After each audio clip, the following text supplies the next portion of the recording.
But let's look at you, and let's talk about you very specifically. How many of you consider yourself to be honest and at least reasonably intelligent? Can I see your hands, please? All right. How many of you honest, intelligent people, as a general rule, get more work done on the day before you go on vacation than you normally get done in 2 or 3 days? Can I see your hands, please? All right. Now, if we can figure out why and learn how and repeat it every day without working any longer or any harder, does it make sense we'd be more valuable to ourselves, our family, our company, and our community? Does that make sense? Answer is yes. I'll help you with the tough ones, okay? There's no question about it. All right, now, let me take a look and see why that is you get so much more done.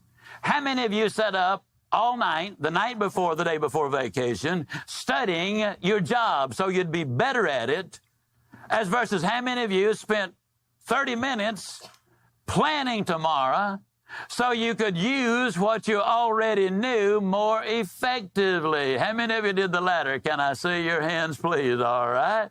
In other words, you had the knowledge, the information, everything inside already. Now it's a question of how are we going to use it. Now, as I go down this list, what I want you to do is I want you to remember one thing, and I'll remind you of this 2 or 3 times. And here's what I'm going to remind you of. I'm now talking to you about you.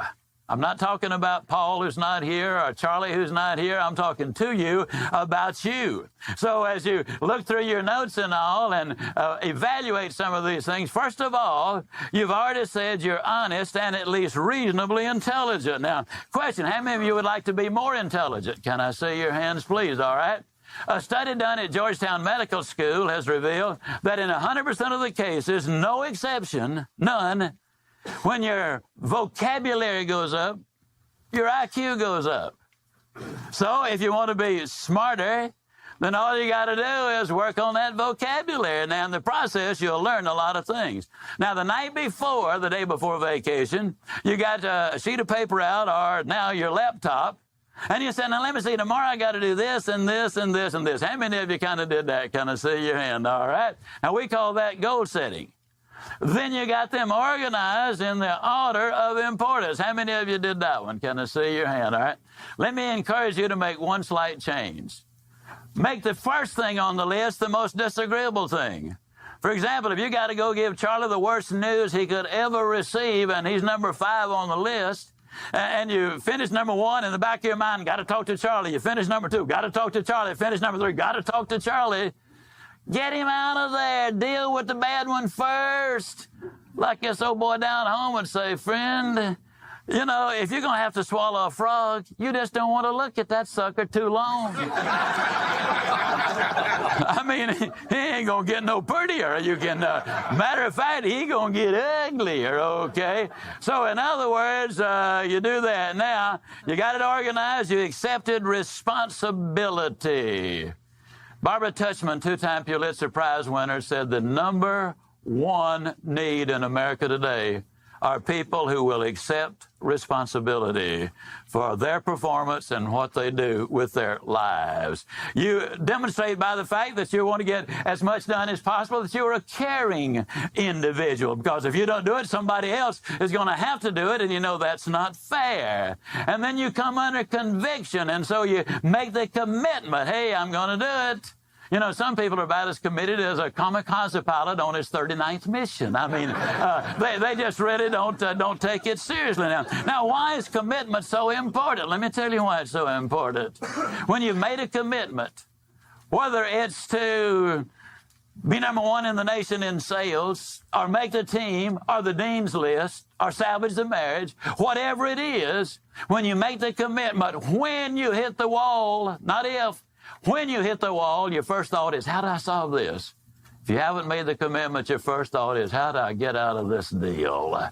That commitment is so important. You're even optimistic now that you've got a game plan that you're going to finish it. You know, as most of you know, I'm an optimist. I'd take my last $2 and buy a money belt with it. I mean, that's my basic structure. But you now are optimistic because you know that you've got a good game plan, and the next day you show up, you're not just punctual, you're 5-10 minutes early.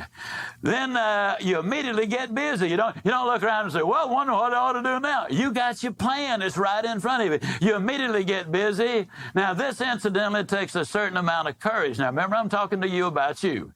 You're displaying courage because there are going to be some of your buddies that nudge him and say, well, look at that. He's just kind of apple polishing this morning. You watch him now. That's what he's doing. It takes a certain amount of courage.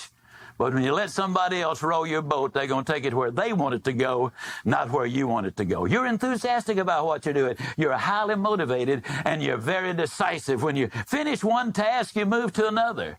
Now, let me give you a mathematical fact. How many of you, first with a question, how many of you have ever noticed that as a general rule, people with nothing to do want to do it with you? Can I see your hand? Okay. Now, when you got a game plan, how many of you ever had a paper route when you were kids? Can I see your hand? All right. Let me ask you, did you deliver those papers alphabetically or geographically? Okay. As kids, you learned you got to have a game plan. Otherwise, you'd spend 3 days delivering one morning's route, would you not? All right? Now, on this day before vacation, when you finish the task, you don't run, but you move decisively with purpose to your next objective.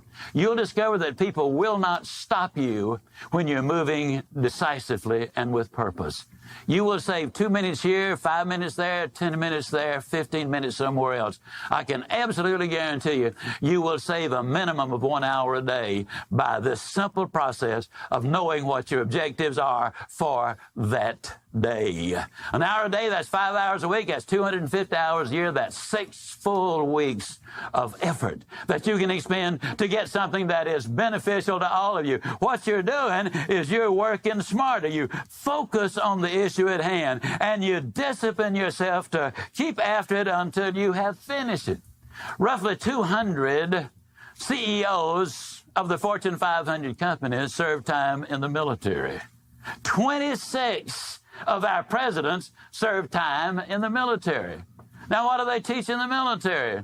Exactly what you are using on the day before you go on vacation. Commitment, responsibility, promptness, self-starter, decisiveness. You persist, incidentally, until you finish, and then that good old PMA kicks in big time. Positive mental attitude. And we're going to talk about that a whole lot later on. You build momentum. How many of you folks ever hit a golf ball? Can I see your hands, please? All right. How many of you have noticed that when you start out by sinking a 4-foot putt, and then a hole later you sink a 7-footer, and a hole later you sink a 9-footer, and by the time you get to the next one, man alive, that hole looks as big as a wash bucket, doesn't it? Anybody, wow, my goodness, when they enlarge the hole, what's happened to the hole? Nothing. What's happened to your thinking? An awful lot. Same thing on any job you're on. As you build that momentum, your confidence goes up and your competence follows right behind it. You are taking advantage here. You know what? You're taking advantage of the experience that you've had all your life.